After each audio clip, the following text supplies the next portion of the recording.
Coming at you live from all over Ohio. A Cleveland Browns podcast full of laughs, rants, fun, and stats. A place where all Browns fans' voices are welcome and heard. A show that aims to inform and entertain you. Ladies and gentlemen, welcome to the Barking Browns Show.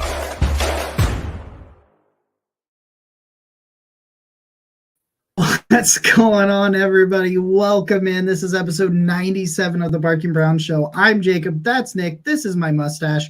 We are brought to you, as always, by our friends over at Homage Apparel. We're rocked it out tonight. I always like the classic Brownie the Elf, Cleveland Browns, and we got the NBA Jam. Cavs playing a pretty pivotal game right now. Pretty 86-62. There you go. We're looking good. We feel good about it. Very pivotal for playoff seeding. We're excited. We got all kinds of stuff to talk to you about. We got a great guest we'll bring on in just in a minute. Real quick, Nick, how are you this evening? You know what? I really miss this time of year. I didn't realize how dead January and February were until we got to March and free agency starting. And it's just every day there's just something. And today, I know we're going to get way into it, but today it's Jerry Jeudy, and there's a bunch of free agency additions from the Browns that we haven't got to talk about yet. So there's so much to talk about. I miss this, man. It's fun. And like the Jerry Jeudy smoke and all that stuff that got like riled up was I went into a bunch of meetings and so I didn't even know really what was going on during that. And I came out and I was like, what is going on? All this stuff is going on. So I'm really excited. We're going to bring on our guest now. Managing editor over at Brownswire. I tricked him into giving me a job somehow, so don't ask why, but I did it. So here we are. We're bringing on the awesome Cory Kinnan. Cory, how you doing tonight, man? Are you muted? You would think after like years now of working virtually and having Zoom meetings that would never happen, but here I am. But I'm good. I had a softball doubleheader, so I'm a little sore. It's the most I've ran in probably a year or so. So, I'm getting back into it a little bit, but I'm good. Happy to be here. Happy to talk some Browns. We're in the thick of it. So yeah. The good, exciting where the rumors can actually happen. They're not just rumors like that. You're like, oh man, maybe this will happen in 2 months. They can actually kind of play out real good. So guys, I talked to you guys pregame about this. I want to start off with this wide receiver conversation, and I want to put my thing out there real quick, and then I'll pass it to Cory and Nick if you have some thoughts on it as well. I got to bring up the comments because I just realized there's a whole bunch of comments over there and I didn't even look over it yet. And a lot of elite mustache comments in there. I like it. A bunch of people in here tonight. I didn't even mean to do it, but I did it. But we'll get into the mustache later. So there's this freak out that happened over the weekend. Once Brandon Cooks got moved, and Cory and I have talked about this. We've written about this. And I know Nick and I have talked about this.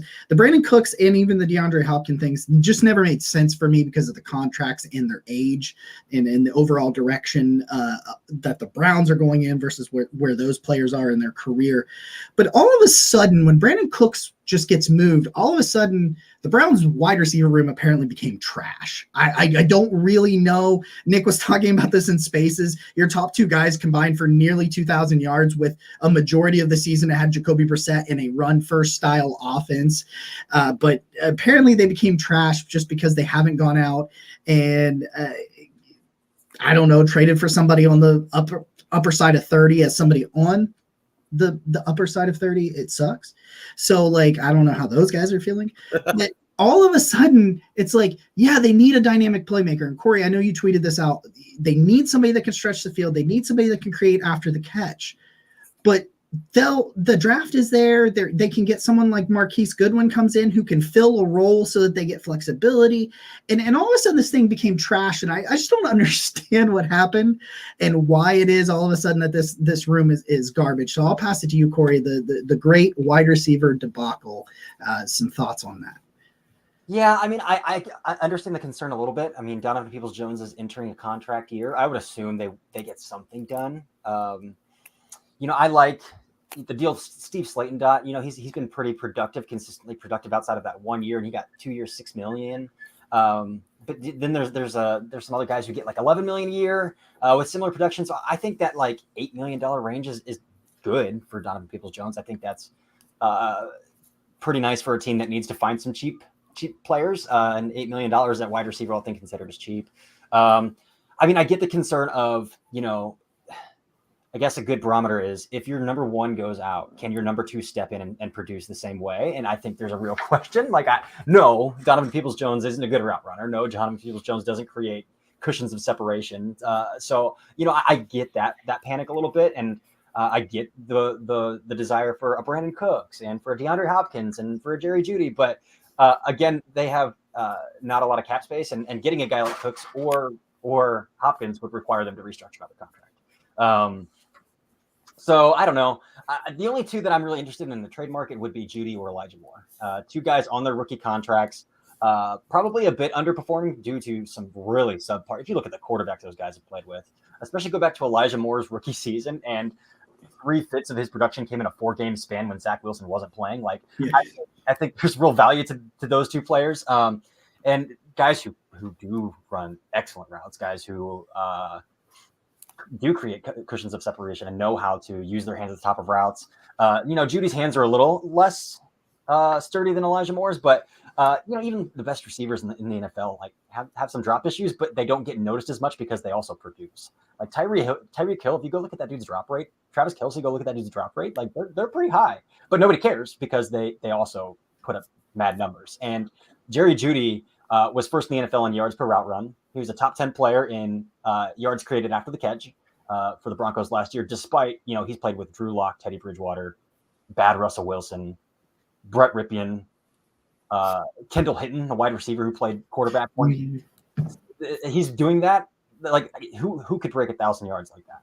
I don't think there's a receiver who could break 1,000 yards like that. So, I guess Cortland Sutton did, fine, whatever. So, like, I get the need, if Cooper goes down, who has had groin issues in his career. Again, he played 17 last year, though, so that's nice. But I don't think even if they landed Jeudy, like, the problem's solved.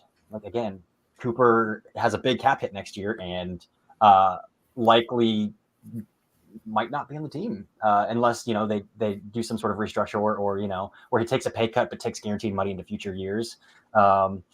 So, I mean, it's still long-term, even adding Jeudy. Yeah, you have 2 years of rookie control in his rookie contract, and that's great. That buys you some time. If you do get a Marquise Goodwin on a 1-year deal, draft like a Tyler Scott, Josh Downs to have a guy who can come in and contribute right away. Marquise Goodwin consistently has had about 400 yards and a few touchdowns in his, like, that's nice for a guy who's going to be probably fourth option for a passing attack. Like, I see the value in that. And that takes stress off of the Tyler Scott, off of a Josh Downs to come in and off of a Marvin Mims to come in and feel like they have to produce right away. But if you do that, then you're sitting next year where, like, assume Donovan Peoples-Jones has an extension. Is Cooper back? Then you have a second-year player in Donovan Peoples-Jones. And so I do see the value in wanting to go get a Jerry Jeudy. And that's probably a guy I would be very on board for. Yeah. So there's two different avenues here. There's either we can stop gapping and try it again next year. Good win, draft a guy in the second round, or go get a guy who can be a bona fide one on a rookie deal, even if he does have some hand issues. So I see it both ways. I think I would prefer to go get Jeudy, but I do see it both ways. Okay. I think you made a lot of good points there, and I'd like to start with the Cooks piece because I think the reason that the reaction was so strong is that people had in their minds that maybe he would go for higher picks, and especially when we're such a pick-hungry team, because we gave all them up. I think, the general reaction was like, that's it. That's all Brandon Cooks went for.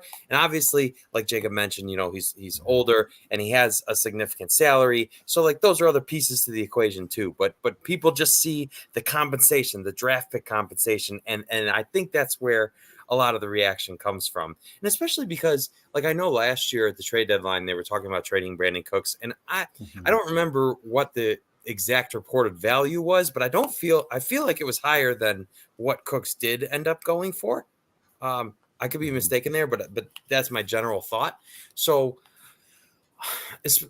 yes, I do think that the Browns wide receiver core is like Amari Cooper just set a career high in receiving touchdowns, and like we said, they damn near combined for 2,000 yards together. And I think there's a lot to like there. But Cory, like you were saying, it's like if Amari Cooper does go down, Donovan Peoples-Jones obviously does not fill the role that Amari does. So I think that's probably the scariest thing, because all of this is in such a pressure cooker, because we know how much pressure is on this regime. Like it is Deshaun Watson's first full year with the Browns, but it's far from this regime's first year. So it's like, we know that this regime has to win, and everybody knows that, right? And if they don't, then most likely at least Stefanski gets fired.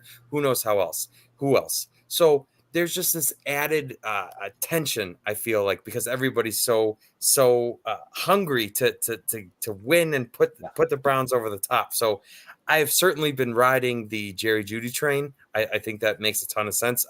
It's like they tried to trade they did trade for Odell Beckham. They tried to address figuring out a long-term wide receiver one need that the Browns have desperately had since really Josh Gordon. Right. And they just haven't been able to figure that out, and especially drafting themselves. Donovan Peoples-Jones is going to be the first, or hopefully going to be the first drafted wide receiver that the Browns have extended in I don't even know how long. I don't want to talk about it. So I mean, Taylor Gabriel was technically a UDFA. Does that count? He got an extension. He got a tiny little Taylor extension. Gabriel, got to give that guy his flowers. But the Cook stuff is so funny though, because it's really such a non-factor. Like, one, the Texans had to agree to eat a third of his contract this year. Yeah. A third of his contract. And even at the $12 million that the Cowboys are eating this year for a 5th and 6th. And again, the Browns have 4 draft picks next year.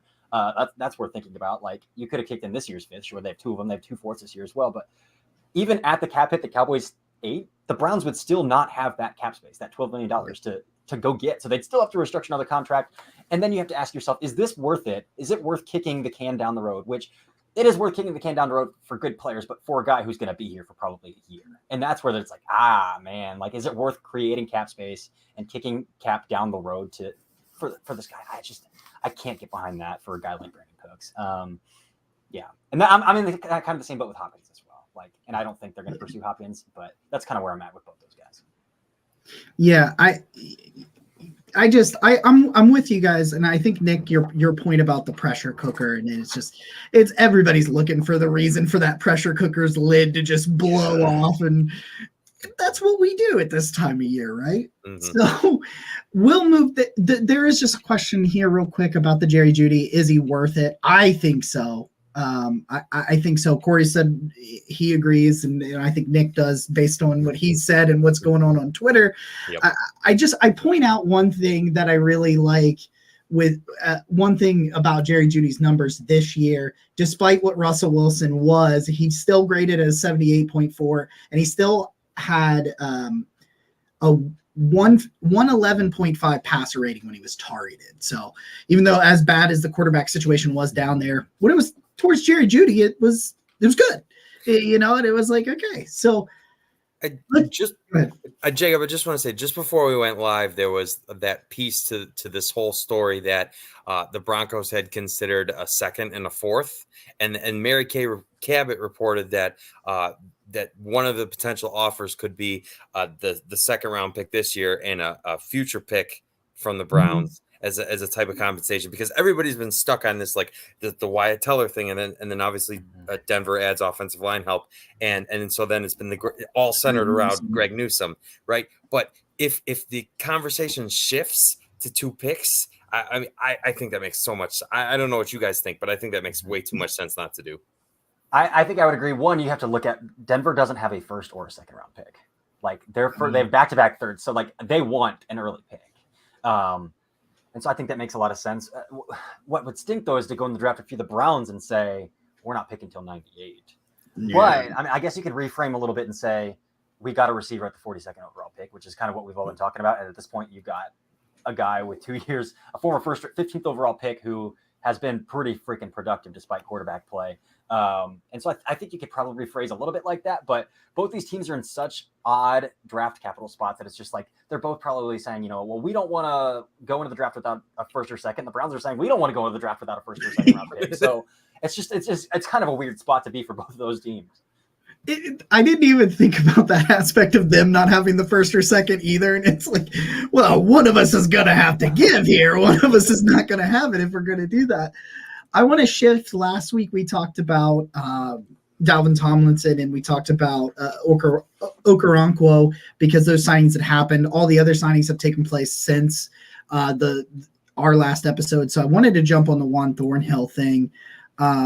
I was a big Jesse Bates kind of advocate just because I thought that I do think he's a really good player. The money kind of always kind of indicated that he probably wasn't really on the Browns. I mean, he was on their radar, but it likely they would get priced out, and I think that is what happened. But I mean, Juan Thornhill is if you want to call Juan Thornhill a consolation prize, I will take consolation prizes every offseason, especially at the number that we got him at. Christian has found me and the mustache in the comments. Christian, we will address that soon. I promise. And I just think this team has lacked a deep coverage safety. And I understand that he's not necessarily a prototypical center fielder. He can be a center fielder, but he does play they do a lot of two highs and some rotating things with him and that sort of thing.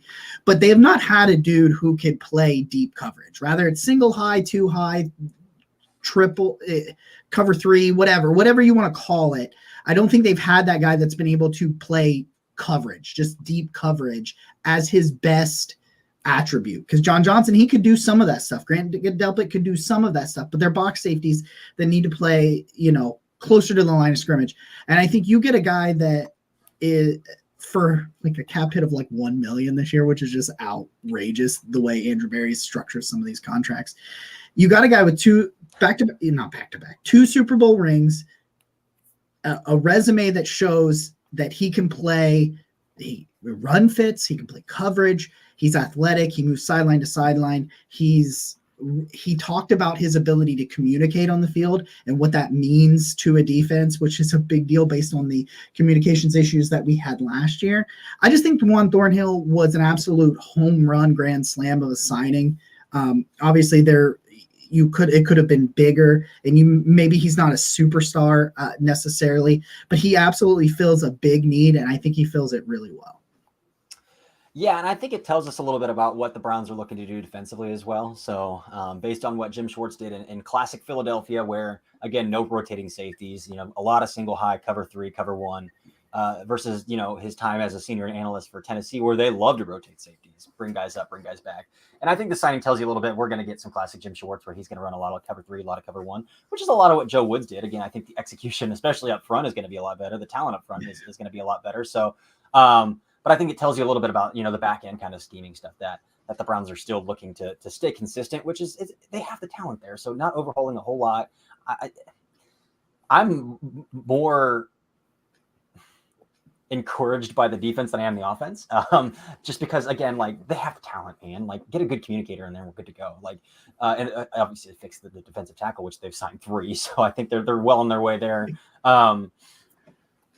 Yeah, so I think that's good. And then I'm just going to read off some numbers here from Cody Sook at the OBR. Again, in 2022, Juan Thornhill was tied for 3rd in forced incompletion rate with 20, 9th in reception percentage, 11th in his coverage grade, 13th in coverage snaps per reception, and 15th in his passer rating allowed. So I think across the board, at $7 million a year, you're probably like, that's probably a middle to like a little bit above middle of the road safety. And I think that's kind of what we're looking at here for $7 million. If you look at the contracts and where that aligns with other safeties in the league. So from a financial standpoint, again, the void years are pretty funny to look at because he does have 4 void years at the end of a 3-year contract. But so that's kind of funny to look at. But I think, right on the money with the money with the contract. So there's not a lot to be upset about with this Thornhill signing. I think anytime you can go from paying more money to a guy who obviously wasn't a scheme fit and was not playing as well to paying less money for a guy who looks like he will fit in what you want him to do. And obviously, like Cory said, was right in the middle of the road. That's a significant upgrade because you can afford more to spread more around as well. And so I'm really happy that they took that route with this. And I just, I want to credit Andrew Berry because not all of his free agent signings have been hits, right? Like Austin Hooper and John Johnson are the two glaring ones to me. But unlike a lot of previous Browns GMs, he left himself an out, right? And so like I feel like previous iterations of the Browns would have been stuck with John Johnson for the life of his contract. And then, so what do you do there? But the fact that he was able to move off of that contract, get a cheaper and better fit for the defense is really exciting to me. And I know there was this whole thing. I listened to a lot of 92.3 and Ken Carmen was what they wanted to celebrate signing Juan Thornhill. So they had callers call and ask and say, do you know who Juan Thornhill is? And the answers were far more no than they were yes. And that was kind of sad to me. But I think that soon a lot more people will know and appreciate it, especially when just if the defense can function, right? If you can let Grant Delpit do what he's best at as well, it's something that pays dividends in multiple areas. So I'm excited about it. Yeah, for sure. Again, the John Johnson thing was trying to make him a post safety when he had never been a post safety in his life. So like this is the opposite. They got a post safety to play post safety, and I'm pretty excited about that. Yeah, it was literally like for me when it came to it, it was like, oh, you signed an actual free safety to be a free safety? Great. That is step one. We are in a better situation for what we need to do, and you did it for cheaper. Okay, and you did it before John Johnson's money even actually technically comes off the books, and so it won't come off until June 2nd. So I want to move on down the road. Jordan Akins signs late on Friday. I think it was Friday. Yeah, late on Friday.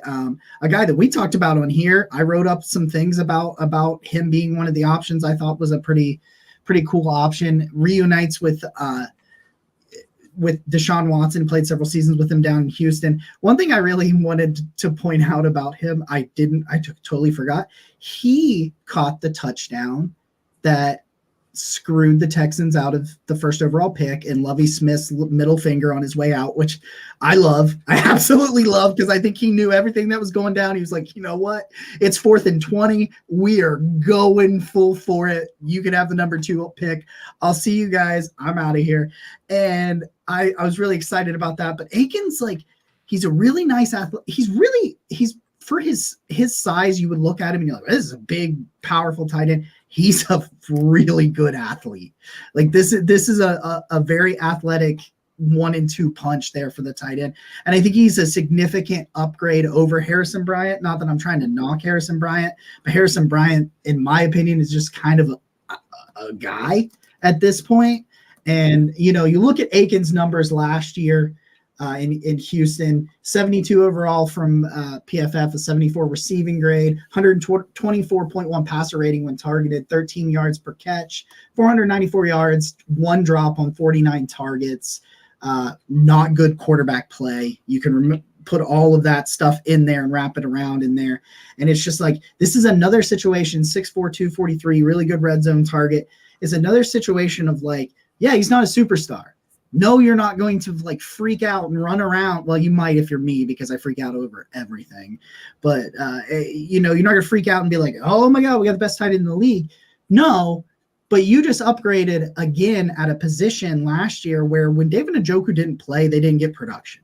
And when David Njoku, you know, went out of the game, they didn't get production. You were not afraid of anything they were going to get. And now Akins, if he needed a spot start or anything like that, he just pulls some pressure off of it. And you start again, kind of similar to what you were just talking about with Grant Delpit and everybody else on the defense, and letting them play where they matter most by Juan Thornhill kind of making people around him better by taking some of those responsibilities. I think that's what Akins does. And I think for me, it was another B+ signing. And I couldn't be more excited about it.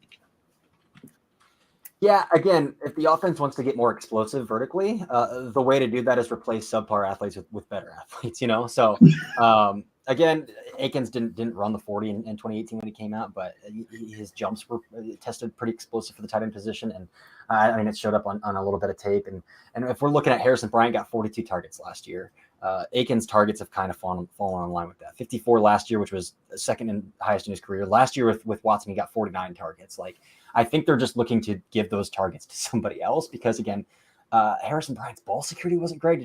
His arms are short. He's not a good athlete. Like, he doesn't separate. So if anything, I think he's a fringe roster player, maybe a trade target. At this point, if you're looking to get more explosive, I don't know how you justify keeping 3 tight ends. Maybe they still do. And use him as more of a flex. You know, he can motion the backfield. He can go into the slot a little bit, play a little bit of H-back. But they're obviously looking to diversify targets to more explosive playmakers. And I think that's a much needed upgrade because, again, when Njoku did go out, tight end production was non-existent. And the tight end market kind of priced itself out. You know, I had heard that, you know, they were interested in Donald Parham and they were interested in like Hayden Hurst and some guys like that.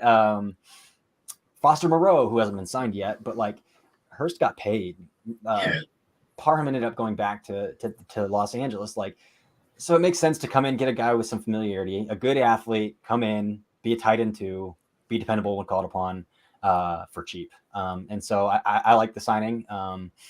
Yeah, it's not a splash move, but it's a good depth piece, and I think that's a good move for the Browns to make. My favorite stat is that Jordan Akins had 5 touchdowns last year, and that would have led all Browns tight ends last year. Njoku had 4. And I just think it's an example of him being like you said, he's 6'4".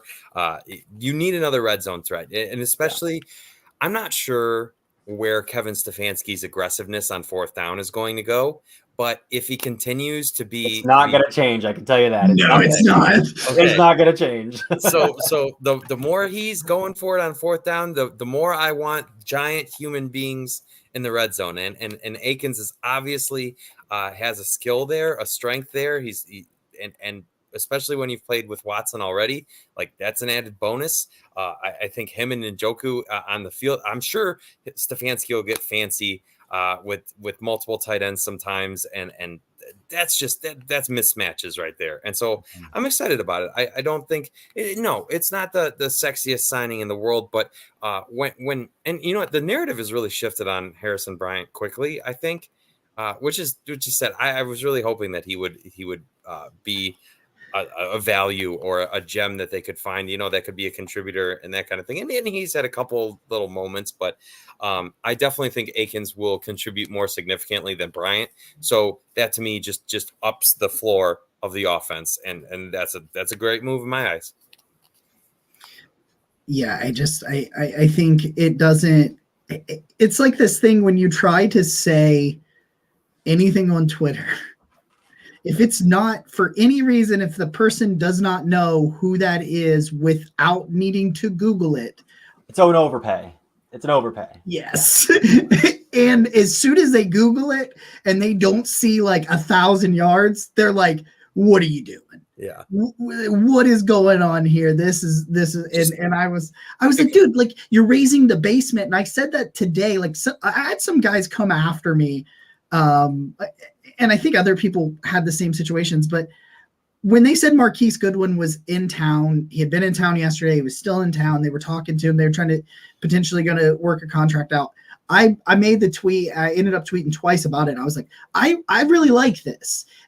And a lot of people were like, he's 32. And then people were like, you still think he runs a 4.2? It's like, he only had 300 yards. And then Cory, you tweeted this as well. You're like, how many yards do you think this guy is going to get after Amari gets his and Njoku and DPJ? And like, what is it you think this option they're bringing in, this 4th or 5th option, wherever they potentially end up ranking on the pecking order, what do you think they're going to get? Like, if I can get 400 yards from a guy that can consistently stretch the field and pull some of that coverage off the underneath crossing routes and open up some yards after catch opportunities and things like that. Yeah. Oh yeah.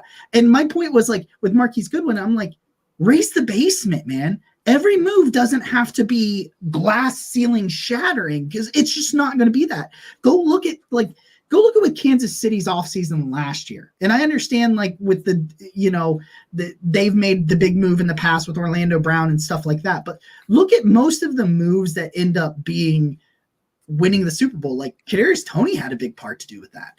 That was something that happened near the trade deadline, and it's like they traded Tyreek Hill. Their offseason in terms of like acquisitions on offense made you think that offense was taking a step backwards, and yet they raised the basement at some positions and were able to win a Super Bowl. And a lot of that has to do with having the best quarterback in football and that sort of thing.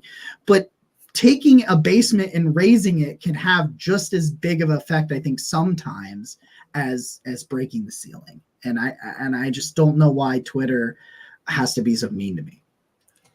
I think it's kind of telling when. Can you guys take a guess at who had the fourth most targets on the team outside of Cooper, Donovan Peoples-Jones, and Njoku a year ago? Oh God, no. It was Harrison Bryant. Oh, okay. And he was tied with Nick Chubb as the fourth leading receiver on this team last year. Wow. Harrison Bryant and Nick Chubb. So again, floor raisers. Like the Browns had 900 yards combined out of any receiver not named Njoku, Cooper, Donovan Peoples-Jones. Like you have to have more than that. And they're going to throw the ball a lot more. And I think Njoku's average depth of target is going to go up. If you remember down the stretch last year, that fake chop block play where he fake chop blocked, went down, came back up, caught a ball at the seam. I think we're going to see a lot more vertical shots with Njoku this year as well. So, and he was hurt. Again, he was on pace for 1,000 yards before he went down with an injury as well. Like that's noticeable.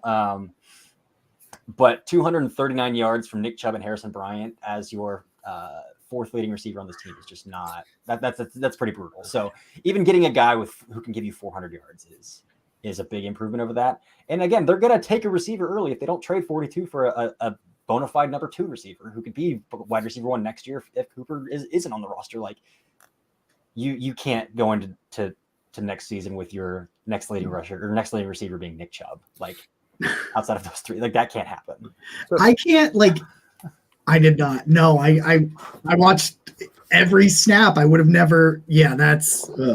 That Cory, what you just said brings up an interesting question for me. So when you're talking about potentially taking a wide receiver early, I think the prevailing thought has been that the Browns would look to trade back from 42. Are you more of the thought that they would stay there and pick a wide receiver? I tend to think they're going to trade back as well. Again, they have 4 picks in next year's draft.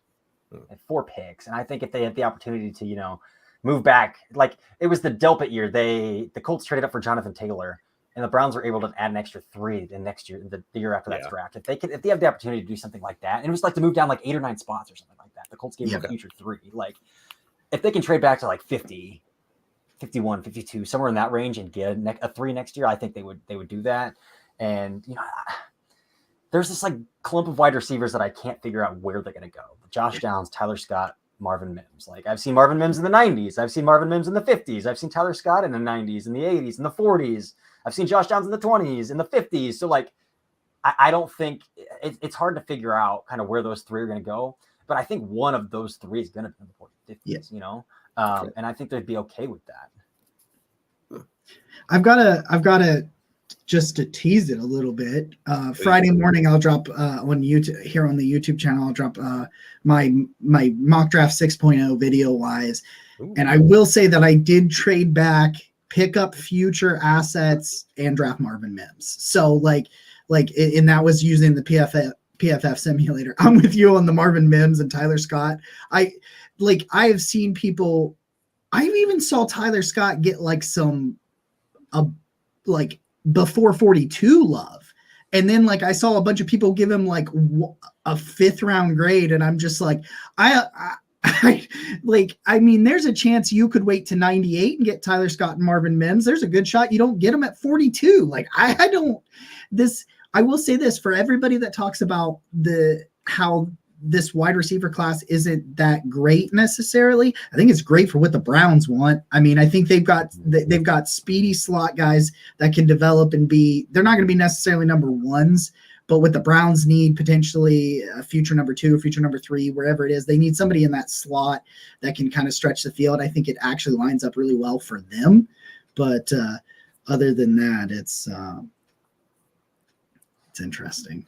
Do you guys think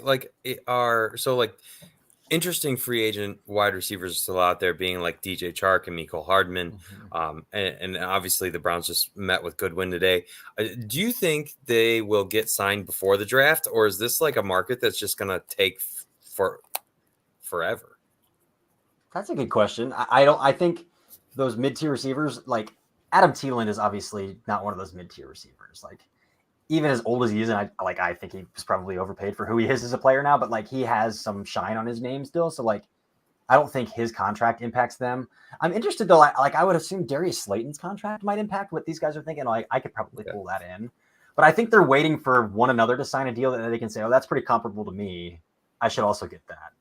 And I don't think the wide receiver market's necessarily moving at all for those guys. And so they're just kind of playing chicken, waiting for somebody else to set the market for them.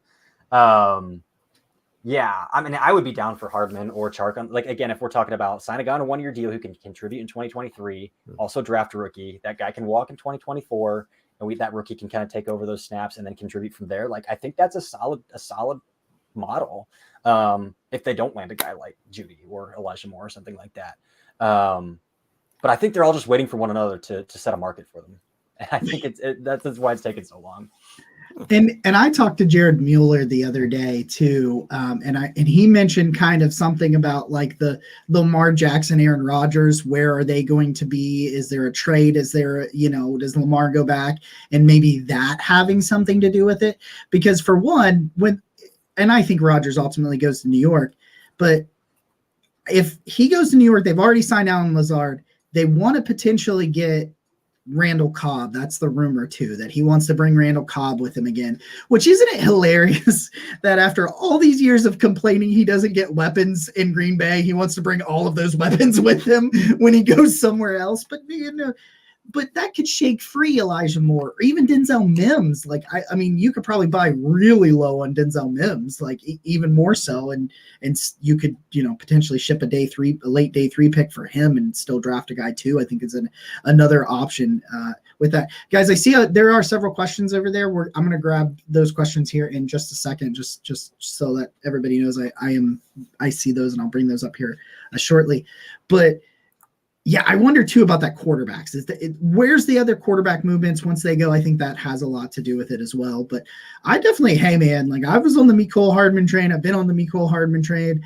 I just think that if Jerry Jeudy's available, I think you find a way to get Jerry Jeudy. Like, yes. I think that's where I am at now when it just comes to that wide receiver debate, which is the most important debate I think that's going on right now. But okay, let's see. I'm going to catch up on some of these questions here. Oh, we got a bunch of people in here. We got tons of people. Wow. Yeah. So Christian wants to know about the reasoning about the mustache. Now, this is what happened. This is not even a joke. I had a really big beard at this point, and I had not been taking care of it because I was being lazy. And in a couple of days ago, I was like, I got to cut this, And so I started shaving my face and everything. And I happened to shave just about everything but the mustache, and I shaved everything down. And I was like, man, this would be hilarious to go to. This was on Sunday. I was like, I'll go to work like this would be hilarious. And then my wife said she liked it, so like, here we are. So that is literally all that happened with the mustache. That is why we're here. Based on expected trade compensation, would you rather have the Browns trade for D-Hop, Elijah Moore, or Jeudy? I'm out on D-Hop. If I got to go between the two, I think it's Jerry Jeudy.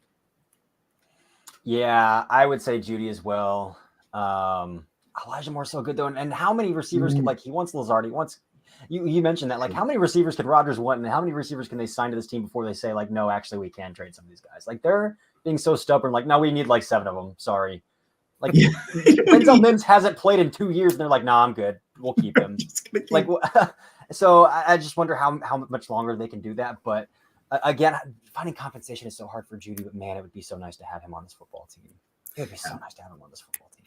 It definitely seems like the Broncos are more motivated to move Jeudy than it does the Jets more. So, and I think, it seems so much more of a smooth transition. Like we've already talked, like Jeudy what a potential extension looks like. Like I feel like that's pretty cut and dry. So I think I'd rather go that route.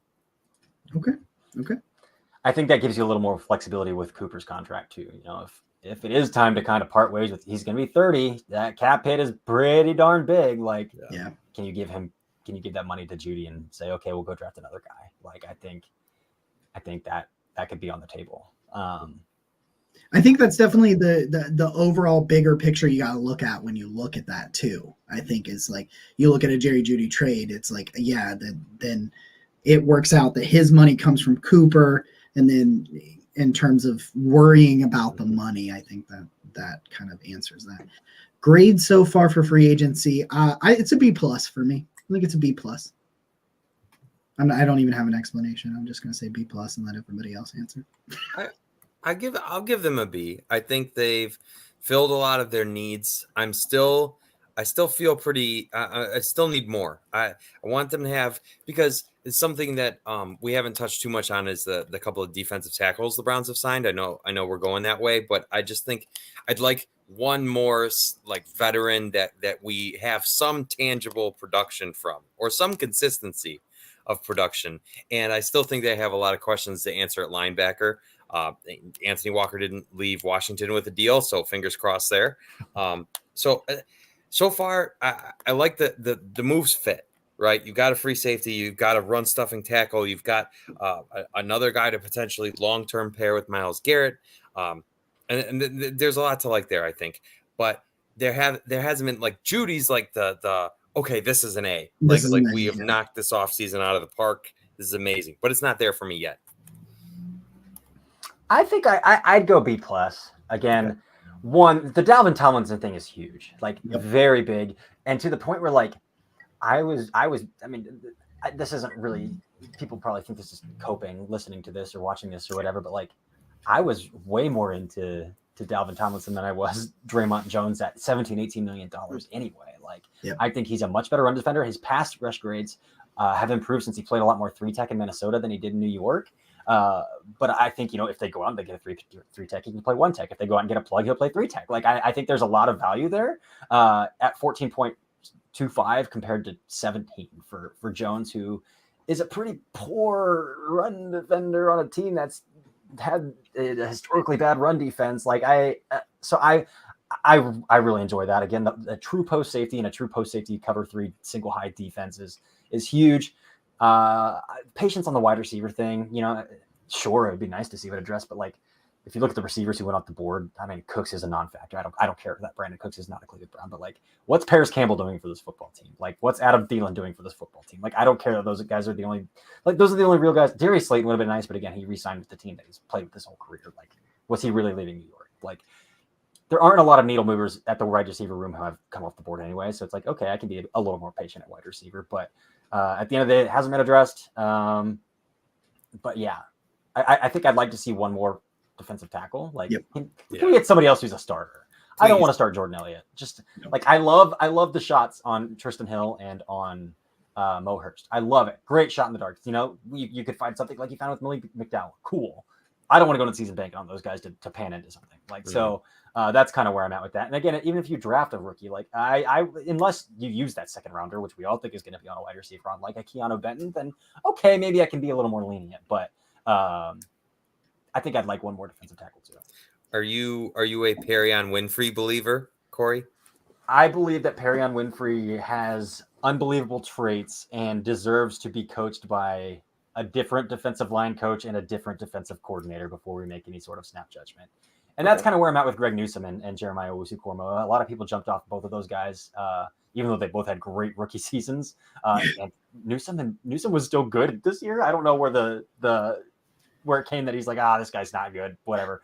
But with Winfrey specifically, he is built like an ox. He's kind of an idiot off the field, but it seemed like Miles in pressers was like, I've kind of wrangled that in a little bit. And down the stretch, like, he wasn't a healthy scratch anymore, and he was playing consistently, and everything seemed great. Again, it's the off season. We haven't heard anything this far. That doesn't mean nothing's happened, but we haven't heard anything this far. And he's got traits. So I'm willing to, especially with the current makeup of that room, like, we'll take another year. We'll see what happens. Just as long as Jordan Elliott doesn't make the roster. Ooh. I'm mean, I know, but like, listen, he tricked me last year. Like, he had some really good reps in the preseason, and I know it's the preseason, but I was like, hey, I've never seen him do that before, and then I never saw him do it again. So like, I was just like, what are we doing? I do like Mitch's comment here. Is this real life? Free agency is going a little too well. Yeah. Sometimes Sometimes it feels like that. Do I think Anthony Walker will be back? We kind of touched on that. I still think until he signs elsewhere, I think he's back. I think that's what it's definitely what the team prefers, but it's also about like where's his health and where's the money. Like I don't know necessarily where that stuff is going to line up. So I don't know. Nick, you appear to have something. I don't know that I've ever seen so many Browns publicly campaign for a guy to be back. And I know that's like, that might be trivial, right? But to me, that means something. I think he means something to them in that locker room. And so for that reason, I would definitely like to see him back. Let's see here. I got one more thing I wanted to talk about. I wanted to talk about them getting, and we'll ask Cory a couple draft questions here as we kind of get towards the end of the show here. I'm really excited, just a side note, about getting Bubba some special teams help, getting some two pretty good special teamers. One that has a history with Bubba Ventrone and blocking a punt, which anytime I see getting one of those guys into Cleveland, I'm like, okay, I've got my attention. The Michael Ford thing is really interesting because he had some good reps as a slot corner last year as well. Mm-hmm. So I'm like kind of excited about that sort of thing. So I'm just, it seems like we kind of felt like this before, and the kind of, not continuity, it's they're all on the same page. Like you bring Ventrone in and you get some of his guys for him, you bring Schwartz in and you get him Dalvin Tomlinson and you give him a true free safety, and it's like there's cohesiveness? That's the word I'm looking for. The cohesiveness from the top to the bottom seems to continue to be there. Somebody said the other day, does this feel like a free agency or this feel like an organization the way they're operating that's on the hot seat? And I'm like, no, it doesn't. And that's a good thing. So I just wanted to stick that in there real quick before we move on to the draft real quick as we wrap this thing up. Cory, I want to ask you, because I know you have campaigned for this guy more so than anybody else that I have seen. Not saying that nobody else is campaigning for him, but I think you know what I'm talking about. You've talked about this on your podcast as well. And just what is it about BJ Ojulari that just stands out so much for you? Yeah, man. So when I watch edge rushers, and it seems that people are still just falling for guys who are power rushers and can win through the chest of blockers. But when I watch edge rushers, like I tend to favor guys who have flexible hips and who can bend, man, like who have the ability to win on the outside shoulder and through the chest. Again, he's got 34-inch arms and he can bend like none other. So where a guy like Tyree Wilson, for say, like that guy's going to go top 10 and he only wins through the chest. But guess what? At the NFL level, 85% of the offensive tackles in the NFL level have really good anchors. So if that's your only way to win, like good luck. So that's why I like guys who have nuance, who have the ability to win on the outside shoulder, bend, flatten corners to the quarterback. Miles is a freak because he can win through, he can win inside, he can win outside. So that's what really makes him a freak, is he's 290 pounds and he can bend like none other.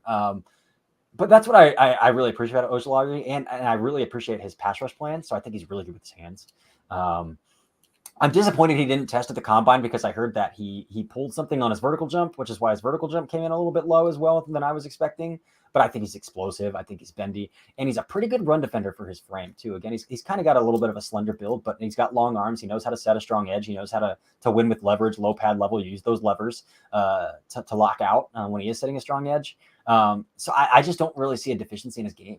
I really don't. Play strength is there despite the size. He transformed his body as well. If you look at pictures of him from 2021 to 2022, like that dude bulked up. Really great leader guy. Again, he wore 18 at LSU, which is a very coveted number. I've spoken to people who've like, yeah, he's probably one of the highest character guys that you'll ever interact with. And I got to talk to him a little bit at the combine as well, and he really valued wearing 18. Teammates obviously love him because that's a thing that's voted on by your teammates and coaches. So again, I just don't see a deficiency in his game, and I think he's being valued a little bit too low. Like I like him and Nolan Smith a lot more than I like a guy like Tyree Wilson. Just because they have bend, man, and they can win and flatten along the outside track. His brother was my favorite edge in that class. and I think he's got more. He's got more Ben than Aziz does, and that's. I feel like it's kind of saying something. Like if you can take the prospect that Aziz was and say, well, I think BJ can do some things. Nick, I know that you have talked a lot about some of the. We've talked about linebackers going into the draft. Is there any linebacker for you, or that you have seen caught your eye or anything like that along the lines of like a linebacker in the draft? You know what? I'm going to be honest with you. I have just been absorbing knowledge from draft people who are way smarter than I am.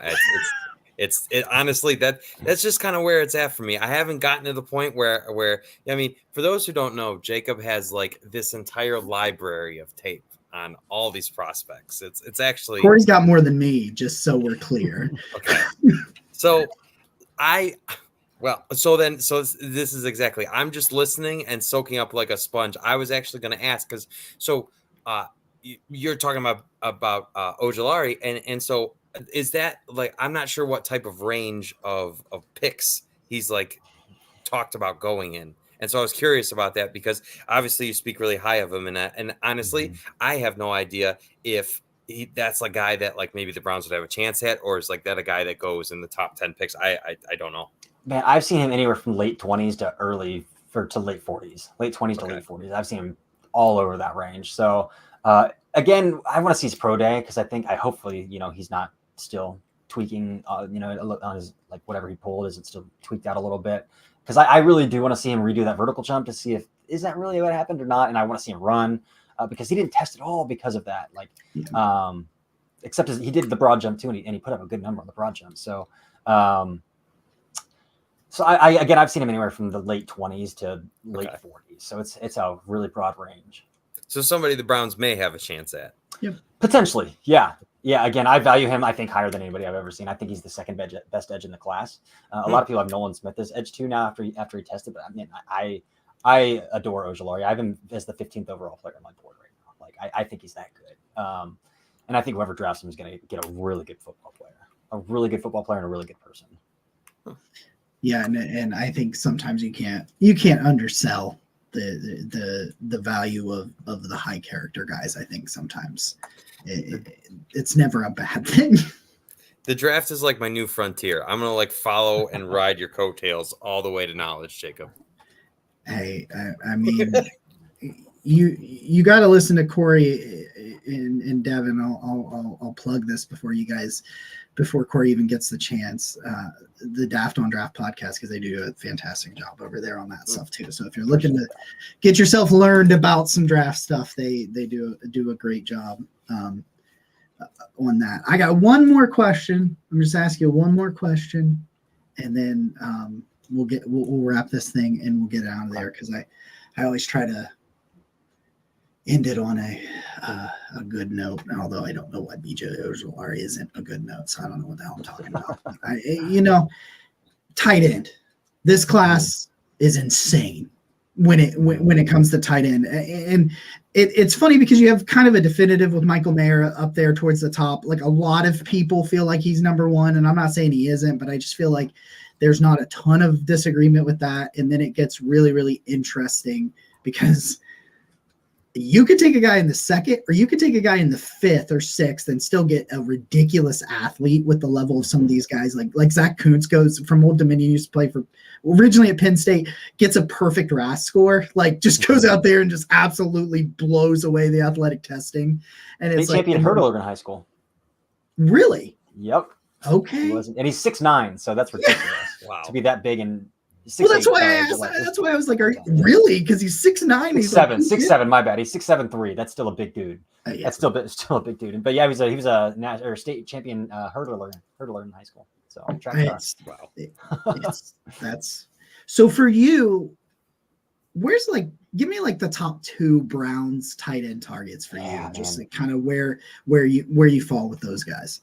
Yeah, so if they draft the tight end, that's probably what we're going to see from Harrison Bryant, I would say as well. Because that's saying we're going to roster 3 tight ends if they draft one, and they're not rostered 4.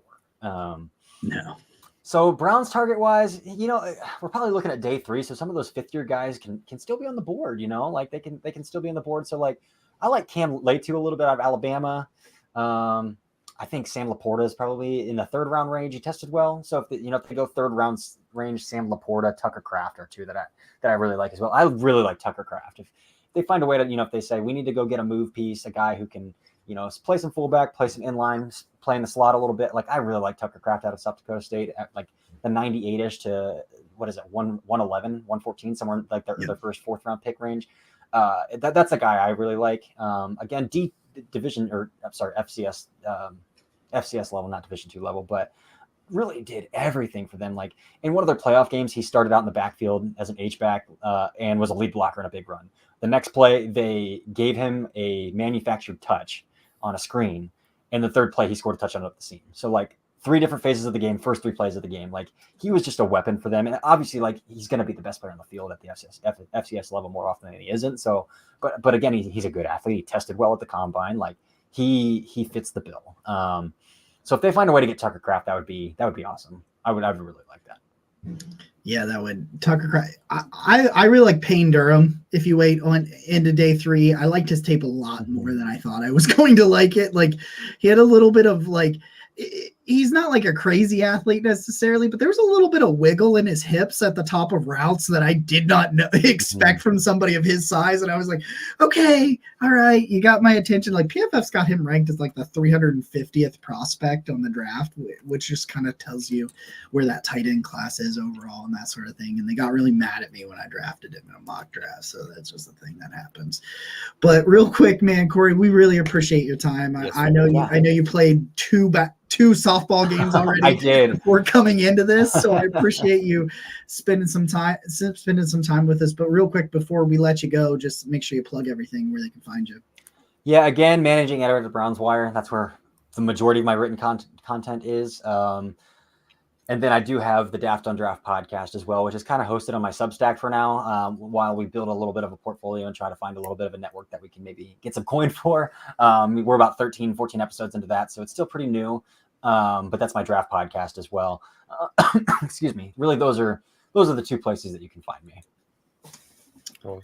Cory, thank you very much. It's always nice, especially with the draft coming up, and obviously you've done your homework because man, you're talking about all these guys, and I'm just like, I don't know how your knowledge goes this deep, but it's awesome, man. And so I wanna leave it on one question, and because obviously everything is so hot about Jerry Jeudy right now, so I want to ask you both: do you think the Browns trade for Jerry Jeudy? Is it going to happen? There's a lot of smoke, man. There's a lot of smoke. And we originally heard it was the Cowboys and the Browns, and the Cowboys landed Cooks. They're going to make a splash. It's going to be Jeudy. And they haven't made a splash yet. And so I would put it like 50-50 maybe. But like, I want to believe that it's going to happen. I want to believe that it's going to happen. All right. Yes, that's the perfect. I was going to say 65. I'm at like 65%. I think I'm at 65%. And probably 10 of that is wishful thinking, but yeah, no, I'm with you. I really do hope it does. Yes.